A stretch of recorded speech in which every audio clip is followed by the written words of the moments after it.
सोचिए दोस्तों, मिट्टी से लथपथ एक नौजवान गांव के अखाड़े में कुश्ती लड़ रहा है। भीड़ तालियां बजा रही है, विरोधी जमीन पर चित पड़ा हुआ है और यह नौजवान पूरे जोश से दांव चला रहा है। यह यूपी का वही होनहार था जिसने आगे चलकर राजनीति के अखाड़े में भी विरोधियों को पटखनी दी। यह कहानी है उत्तर प्रदेश की राजनीति के सबसे बड़े खिलाड़ी की। यह कहानी है धरतीपुत्र मुलायम सिंह यादव की, गांव का पहलवान जिसने विधानसभा को अखाड़ा बना दिया। 22 नवंबर 1939 को इटावा के पास सैफई गांव के किसान परिवार में जन्मे मुलायम सिंह की जिंदगी आम नहीं थी। गरीबी थी, संघर्ष था, लेकिन सपना था बड़ा बनने का। उन्होंने शुरुआत की कुश्ती से, जहां उन्होंने सीखा कि गिरकर उठना ही जीत का असली मंत्र है। यही सबक बाद में उनकी राजनीति की असली ताकत बना। उनकी पढ़ाई हुई, फिर राजनीति में आने की चाहत जगी और जब किस्मत का दरवाजा खुला तो उन्होंने सीधे विधानसभा में एंट्री मार दी। 1967 में पहली बार जसवंत नगर से विधायक बने। लोग कहते थे ये पहलवान राजनीति क्या समझेगा, लेकिन जब विधानसभा में उनकी आवाज गूंजी तो सब चौंक गए। मुलायम सिंह ने साबित कर दिया कि वो सिर्फ पहलवानी के ही नहीं बल्कि राजनीति के भी उस्ताद हैं। उनके गुरु थे डॉक्टर राम मनोहर लोहिया और चौधरी चरण सिंह, जिनकी समाजवादी सोच ने उन्हें राजनीति का असली हथियार दिया। इमरजेंसी के समय जेल गए, लेकिन जेल की सलाखों से निकलकर और मजबूत होकर लौटे। 1989 का साल आया और किसान का बेटा पहली बार उत्तर प्रदेश का मुख्यमंत्री बना। पूरा राज्य उन्हें धरतीपुत्र कहने लगा, लेकिन यही से उनकी असली परीक्षा शुरू हुई। 1990 में राम मंदिर आंदोलन ने पूरे देश को हिला दिया। कार सेवक अयोध्या जा रहे थे और मुलायम सिंह ने आदेश दिया, बाबरी मस्जिद की ओर बढ़े तो गोली चलेगी, और गोली चली। कई कार सेवकों की मौत हुई। एक पल में मुलायम हीरो से विलेन बन गए। किसी ने कहा धर्मनिरपेक्षता का सच्चा रक्षक, तो किसी ने कहा हिंदुओं का कसाई।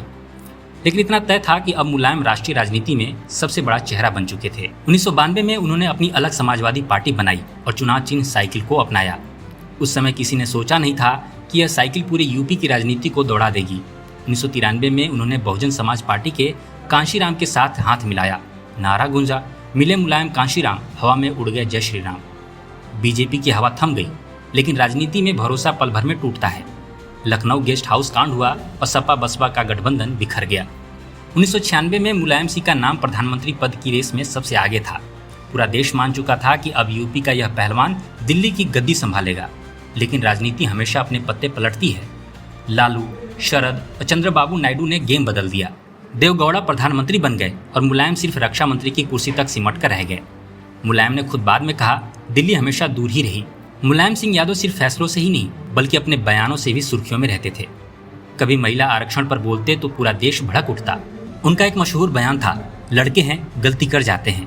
इस बयान पर विपक्ष टूट पड़ा, लेकिन नेताजी बेपरवाह थे। कभी सोनिया गांधी के विदेशी मूल का मुद्दा उठाया तो कभी कांग्रेस को बचाने के लिए न्यूक्लियर डील का समर्थन कर दिया।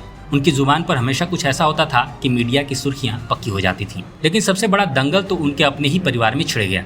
यादव कुनबे में महाभारत मच गई। भाई शिवपाल और बेटे अखिलेश यादव आमने सामने आ गए। एक तरफ चाचा, दूसरी तरफ भतीजा और बीच में थे मुलायम सिंह यादव, मानो भीष्म पितामह जो दोनों पक्षों को बचाना चाहते थे। पर राजनीति ने परिवार को भी अखाड़े में उतार दिया। समाजवादी पार्टी टूटने के कगार पर आ गई, लेकिन मुलायम सिंह ने हर बार समझौते का रास्ता खोजा। 3 बार उत्तर प्रदेश के मुख्यमंत्री रहे, 7 बार संसद के सदस्य बने और हर बार जनता ने उन्हें गले लगाया। किसानों, मजदूरों, पिछड़ों और अल्पसंख्यकों के लिए वो हमेशा सबसे बड़े नेता रहे। यही वजह है कि चाहे उनके खिलाफ कितने भी विवाद उठे हों, जनता का प्यार कभी कम नहीं हुआ। 10 अक्टूबर 2022 को जब मुलायम सिंह यादव ने आखिरी सांस ली तो पूरा देश रो पड़ा। उनकी अंतिम यात्रा में उमड़ी भीड़ ने दिखा दिया कि नेताजी सिर्फ एक नेता नहीं बल्कि एक युग थे। हर आंख नम थी, लेकिन हर जुबान पर यही नारा था, धरतीपुत्र अमर रहे। आज भी जब मुलायम सिंह यादव का नाम लिया जाता है तो सिर्फ एक नेता की छवि सामने नहीं आती बल्कि एक विचार सामने आता है, समाजवाद का विचार, संघर्ष का विचार और जनता से जुड़ने का विचार। उन्होंने सिखाया है कि राजनीति सिर्फ कुर्सी पाने का खेल नहीं बल्कि यह अखाड़ा है जहां दांव पेच बदलते रहते हैं, और इस अखाड़े का सबसे बड़ा पहलवान हमेशा धरतीपुत्र ही रहेगा। नेताजी को देश का सर्वोच्च सम्मान भारत रत्न भी देने की मांग की जा रही है।